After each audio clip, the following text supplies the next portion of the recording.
let me get this straight. You watched my last video where I broke down why China would collapse if it invaded Taiwan. And some of you still asked, but Ken, what if the US doesn't intervene?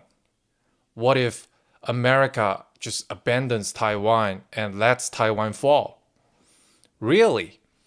You think the world's most powerful military with a 900 billion US dollar budget will sit on the sidelines while Beijing steamrolls the most strategically vital island on the planet? Come on, that's not how geopolitics or America works. So today we're going to kill this doubt once and for all. Because if China invades Taiwan, the US will intervene. No hesitation, no maybe, no strongly worded UN statement. Just straight up firepower. Let's rewind to the 1950s. Back when Elvis was king and the Cold War was heating up, the US was already playing defense for Taiwan. 1954, the first Taiwan Strait crisis. China starts shelling the islands of Kinmen and Matsu, Taiwan's outer islands. And what did the US do? Eisenhower signed a mutual defense treaty with Taiwan faster than you can say contain communism. 1958, China tries again. US Navy shows up with 7th Fleet. Boom, China backs off like a schoolyard bully who just spotted the principal. And let's not forget the Korean War just a few years earlier.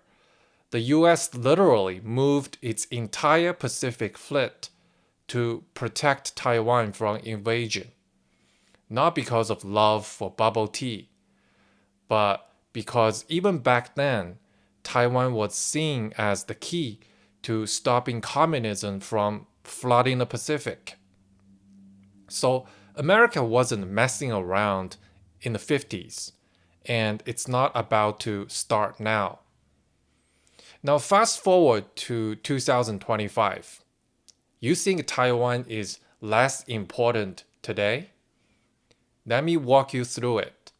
First, semiconductors. Taiwan produces over 90% of the world's most advanced semiconductors. You like your iPhone, your Tesla, your Pentagon missile guidance systems, or powered by chips from Taiwan.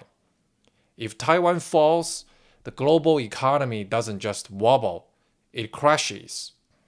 We're talking instant recession, mass panic, tech collapse, and oh yeah, China would control the beating heart of modern civilization. Second, geography.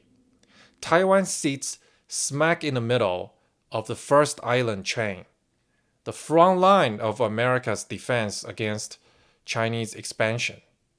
If China seizes Taiwan, Beijing gets a front row seat to project power deep into the Pacific, threatening Japan, the Philippines, Guam, even Hawaii.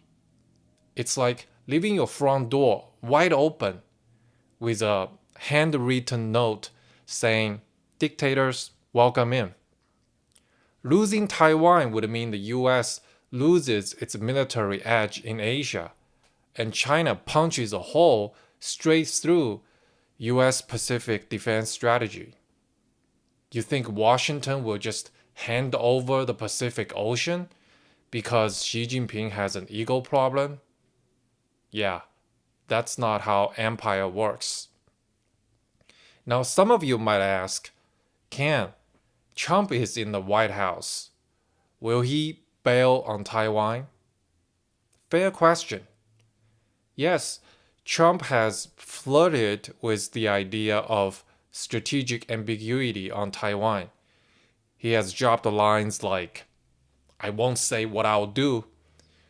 He's also floated the idea that Taiwan should pay the US for protection, right? Likening it to a insurance contract. That sounds trilly, right? But wait.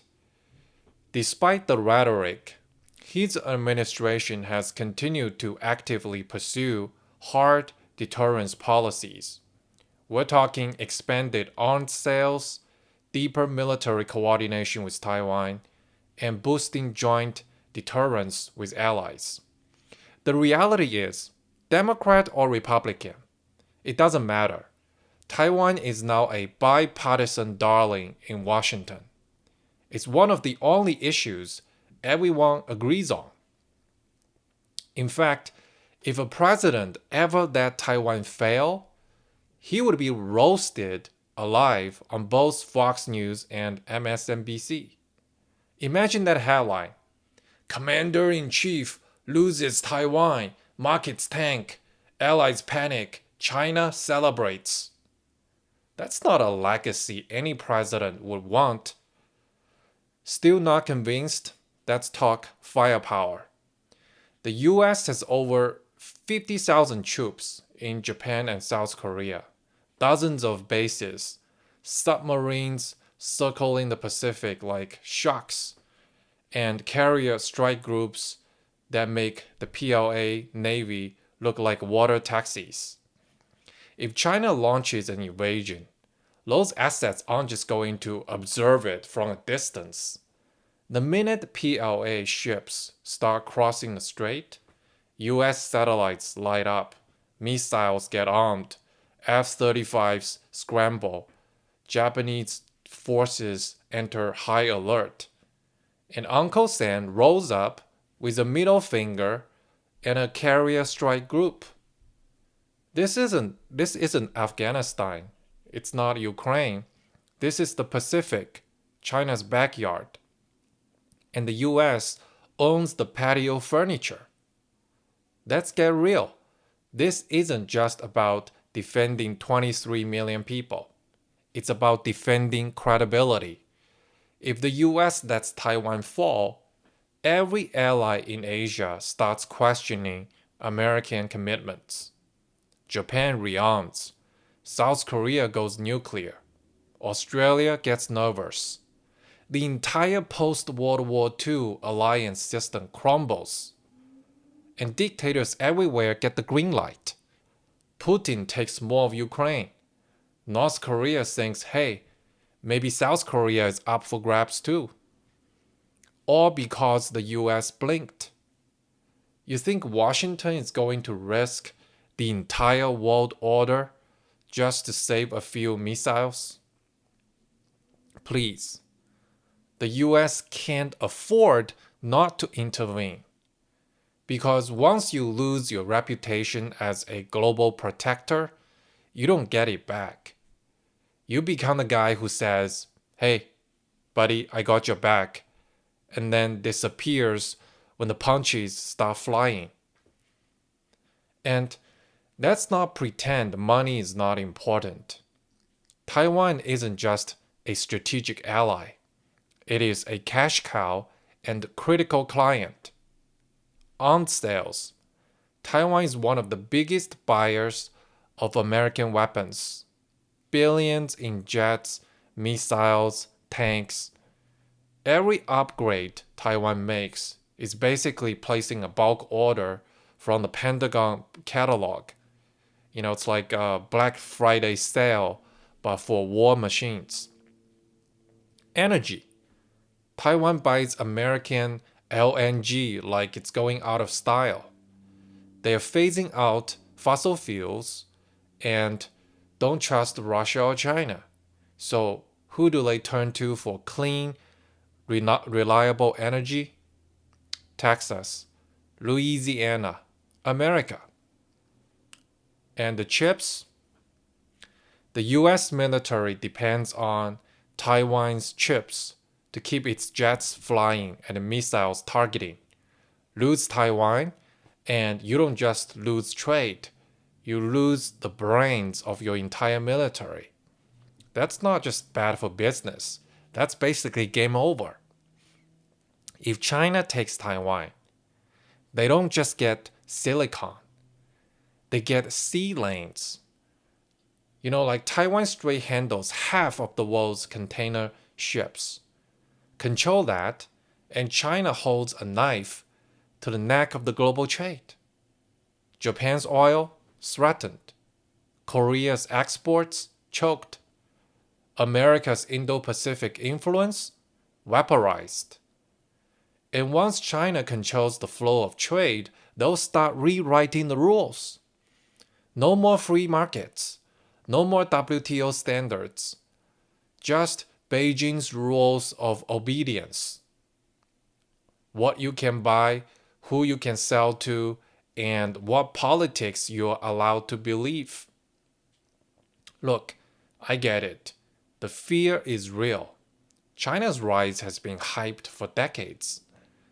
But if there's one red line that the US won't allow Beijing to cross, it's Taiwan. Because Taiwan is not just some remote island. It is the front line of democracy in Asia. It is the keystone of global supply chains. It is the domino that, if it falls, knocks down everything the US has built since 1945. So next time someone tells you, oh, the US might not defend Taiwan, tell them the US can't afford not to. And if Xi Jinping thinks he's going to catch America sleeping, he's in for a very lewd wake-up call. Thanks for watching. And if you haven't seen my last video where I talked about why China would collapse if it invaded Taiwan, go watch it now. It sets the stage for everything we just covered in this video. And I'll see you next time.